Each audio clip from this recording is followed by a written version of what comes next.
कधीच नाही चुकणार तुमचे फेवरेट टीव्ही शोज झी5 सोबत, तेही एकदम फ्री। कसली परीक्षा बघतीयस? बाद झालं की आता एक एक क्षण जसा जातोय तस तसा भुवीच्या काळजीनं माझा जीव खालीवर होतोय। नाही झेपायचं ग हे समजा या वयात। तू जगाची आई आहेस ना व? या आईची हाक तुला ऐकू येत नाही का ग? माझ्या भुवीला लवकर परत घरी आण, माझ्या भुवीला घरी परत आण।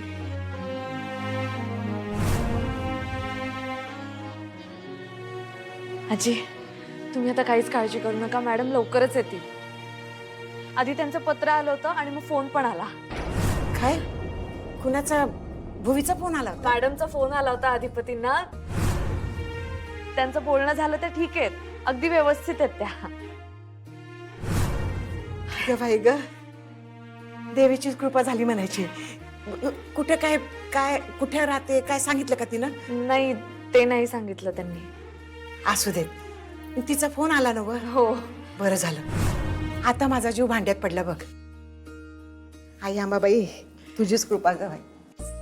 सुनबाई, तुझ्या हातानं मला साखर दे। गोड बातमी दिलीस, तोंड गोड करू दे।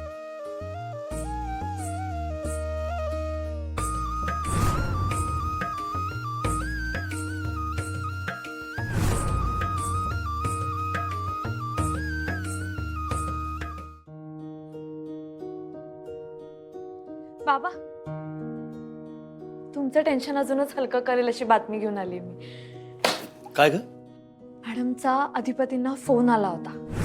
फोन आला होता? फोन आला होता, हो। काल पत्र आलं, आज तिचा फोन आला। ती अशी इन्स्टॉलमेंट मध्ये कॉन्टॅक्ट का करते?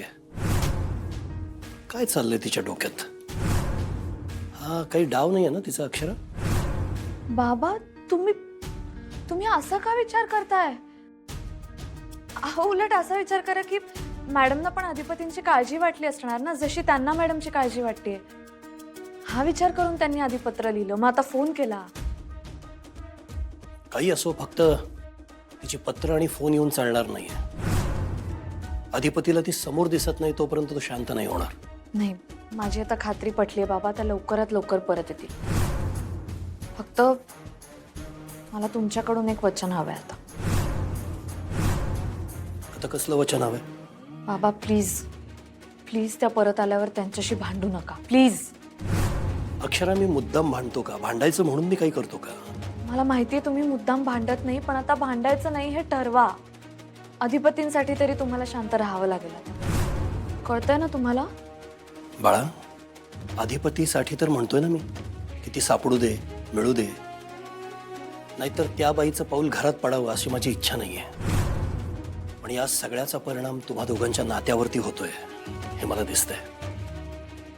आणि अक्षरा, तुम्हा दोघांना त्रास व्हावा असं मी काही नाही करणार। तुला वचन हवं होतं ना, मी वचन देतोय। अक्षरा, मी मनापासून वचन देतोय तुला, तुम्हा दोघांना त्रास व्हावा असं मी काहीही करणार नाहीये। थँक्यू, खरंच थँक्यू। मी शाळेत जाऊन येते। झी5 ॲप डाउनलोड करा आणि पहा सर्व एपिसोड्स एकदम फ्री।